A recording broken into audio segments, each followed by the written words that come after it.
راز اور آپ کا جسم۔ آئیے اس تخلیقی عمل کو ان افراد پر لاگو کرتے ہیں جو فربہی مائل ہیں اور وزن کم کرنا چاہتے ہیں۔ جاننے کی پہلی بات یہ ہے کہ اگر آپ وزن کم کرنے پر فوکس کریں گے تو آپ پھر اسی صورتحال کو اپنی طرف مائل کریں گے۔ یعنی اگر آپ کا فوکس اس بات پر ہے کہ آپ کا وزن بہت زیادہ ہے اور آپ نے اس کو کم کرنا ہے تو آپ متواتر اسی صورتحال کو اپنی طرف کھینچتے رہیں گے جس میں آپ کو وزن کم کرنے کی ضرورت پڑتی رہے گی۔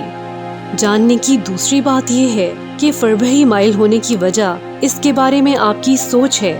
جی ہاں، آپ کی سوچ۔ اس کو سادہ ترین الفاظ میں اس طرح کہا جا سکتا ہے کہ اگر کوئی شخص فربہی مائل ہے تو یہ اس کی موٹی سوچ کا نتیجہ ہے۔ یہ ممکن نہیں کہ ایک شخص دبلی سوچ کا حامل ہو اور وہ فربہی مائل ہو۔ یہ قانون کشش کی مکمل نفی ہے۔ خواہ افراد کو یہ بتایا گیا ہو کہ ان کا تھائرائیڈ کام نہیں کرتا، ان کا معدہ صحیح کام نہیں کرتا یا پھر ان کے جسم کا حجم موروثی ہے، ان سب وجوہات کے پیچھے موٹی سوچ برسر پیکار ہے۔ اگر آپ ان میں سے کوئی بھی وجہ قبول کر لیتے ہیں اور یقین کر لیتے ہیں کہ یہ آپ پر لاگو ہوتی ہے اور آپ کو اس کا تجربہ ہو کر رہے گا تو آپ وزن بڑھاتے چلے جائیں گے۔ جب میری 2 بیٹیاں ہو گئیں تو میرا وزن بڑھ گیا تھا اور میں جانتی تھی کہ ایسا اس لیے ہوا کیونکہ میں مسلسل اسی قسم کے پیغامات پڑھتی اور سنتی جاتی تھی کہ بچوں کے بعد وزن گھٹانا بہت مشکل ہے اور دوسرے بچے کے بعد تو تقریباً ناممکن ہے، اور میں اپنے آپ کو اسی موٹی سوچ کے تحت سگنل بھیجتی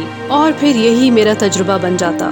میں سچ مچ خمیر کی طرح پھولنے لگی اور میں جتنا اس پر توجہ دیتی کہ میں پھول رہی ہوں تو میں اور پھولنے لگتی، یعنی میں پھولنے کی اس کیفیت کو مزید اپنی طرف کھینچتی اور کچھ ہی عرصے میں میرا وزن بے انتہا بڑھ گیا کیونکہ میں اسی موٹی سوچ کا شکار تھی۔ عام سوچ بلکہ میری اپنی سوچ بھی یہی تھی کہ میرے بڑھتے وزن میں خوراک کا ہاتھ ہے۔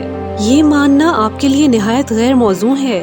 خوراک وزن بڑھانے کا باعث نہیں بلکہ یہ آپ کی سوچ ہے جو ایسا کہتی ہے اور خوراک کو وزن میں بدل دیتی ہے۔ یاد رکھیے، سوچ ہی کسی بھی چیز کی بنیادی وجہ ہے اور باقی سب اس سوچ کے اثرات ہیں۔ بہترین سوچ رکھیے اور بہترین نتائج حاصل کیجیے۔ محدود کرنے والی تمام سوچوں سے جان چھڑا لیجیے۔ خوراک تب تک آپ کا وزن نہیں بڑھا سکتی جب تک آپ خود نہیں سوچتے کہ یہ ایسا کرے گی۔ مناسب وزن وہ ہے جو آپ کے لیے موزوں تر ہے۔ کسی بھی دوسرے فرد کی رائے کچھ حیثیت نہیں رکھتی۔ مناسب وزن وہ ہے جس کے ساتھ آپ بہتر محسوس کرتے ہیں۔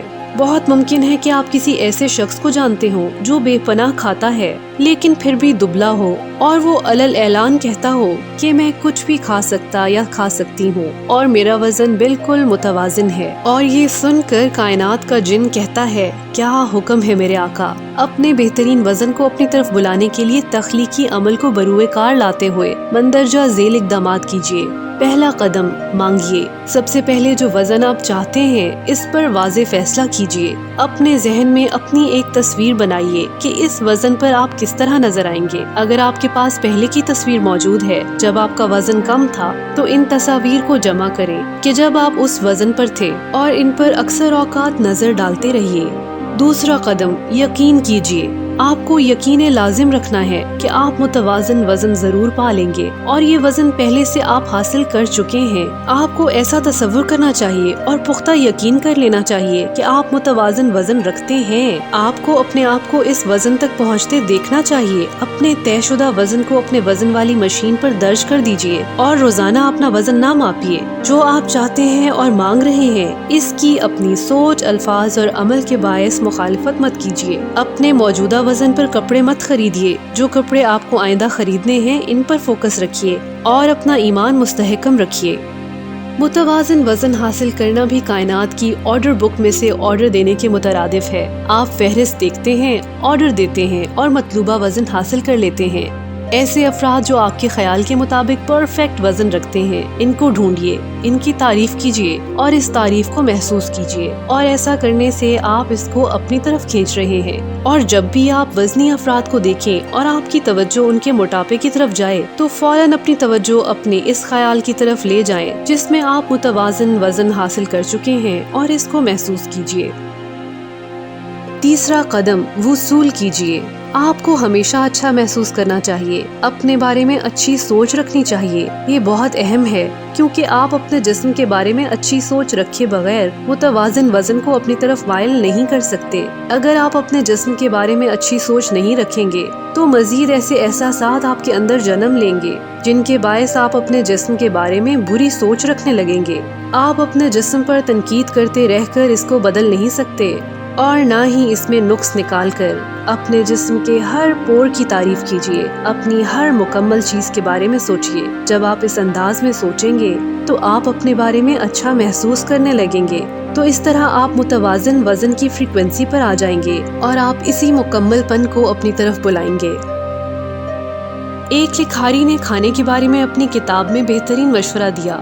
وہ بتاتے ہیں کہ جب بھی آپ کھائیں تو اپنی توجہ چبانے پر مرکوز رکھیے، اپنے دماغ کو حاضر رکھیے اور کھانے کو اچھی طرح محسوس کیجیے، اور اپنے دماغ کو ادھر ادھر بھٹکنے مت دیجیے۔ اپنے جسم کے ساتھ رابطے میں رہیے اور چبانے اور نگلنے کے دوران کھانے کو ہر طرح سے محسوس کیجیے۔ اگلی بار جب آپ کھانا کھائیں تو اس کی مشق کیجیے۔ جب کھانے کے دوران آپ مکمل طور پر حاضر رہتے ہیں تو آپ محسوس کرتے ہیں کہ کھانے کے ذائقے نہایت پر اثر اور شاندار ہوتے ہیں، اور جب آپ اپنے دماغ کو بھٹکنے دیتے ہیں تو ذائقہ تقریباً ختم ہو جاتا ہے۔ مجھے پوری طرح سے یقین ہے کہ جب ہم اپنا کھانا حال میں رہ کر کھاتے ہیں، یعنی لمحے موجود میں، تو غذا نہایت متوازن انداز میں ہمارے جسم کا حصہ بنتی ہے، اور اس کا ہمارے جسم پر اثر بھی نہایت متوازن ہوتا ہے۔ اکثر لوگ یہ سوال کرتے ہیں کہ اس کے لیے کتنا وقت درکار ہے، اس گاڑی، تعلقات اور رقم کے ظاہر ہونے میں کتنا وقت لگے گا۔ میرے پاس ایسی کوئی مخصوص کتاب نہیں جو مجھے یہ بتا سکے کہ اس میں کتنا وقت لگے گا، 30 منٹ یا 3 دن یا پھر 30 دن۔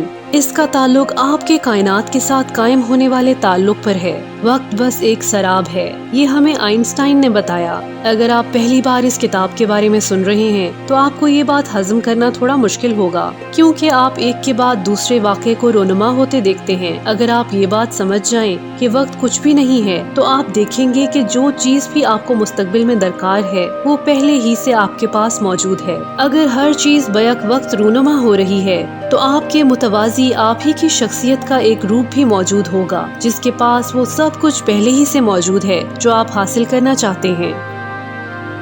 کائنات کو وہ چیزیں ظاہر کرنے میں کوئی دیر نہیں لگتی جو آپ چاہتے ہیں۔ اس میں جو بھی وقت لگتا ہے وہ آپ کے جاننے، یقین کرنے اور محسوس کرنے میں لگتا ہے کہ یہ سب کچھ پہلے ہی سے آپ کے پاس موجود ہے۔ یہ آپ ہیں جس کو اپنے آپ کو اس فریکوینسی پر لانا ہے جہاں آپ کے پاس سب کچھ ہے۔ حجم یعنی سائز کی کائنات کے لیے کوئی حیثیت نہیں۔ سائنسی اعتبار سے اب کسی بھی ایسی چیز کو حاصل کرنا مشکل نہیں رہا جس کو ہم باقی چیزوں کے مقابلے میں بڑا یا مشکل سمجھتے ہیں۔ کائنات بغیر کسی مشقت کے یہ سب کرتی ہے۔ گھاس کو اگنے اور بڑھنے میں کوئی دقت نہیں، یہ اس کے لیے نہایت معمولی کام ہے، اور یہ نظام اسی قدر شاندار ہے۔ اس کا تمام تر انحصار اس بات پر ہے کہ آپ کے دماغ میں چل کیا رہا ہے، ہم کس وقت پر کیا بات کہتے ہیں۔ جیسے یہ تو بہت مشکل کام ہے اور اس کے لیے کچھ وقت درکار ہوگا، یا پھر یہ کہ یہ تو کچھ منٹوں کا کام ہے، میں آسانی سے کر سکتا یا کر سکتی ہوں۔ یہ ہمارے اپنے بنائے ہوئے اصول ہیں، جبکہ کائنات نے ایسے کوئی اصول طے نہیں کیے۔ آپ بس ابھی حاصل کرنے والے احساسات جگائیں اور یہ کائنات اس کا جواب دے گی، چاہے وہ کچھ بھی ہو۔ کائنات کے لیے وقت نہ تو کوئی معنی رکھتا ہے نہ حجم۔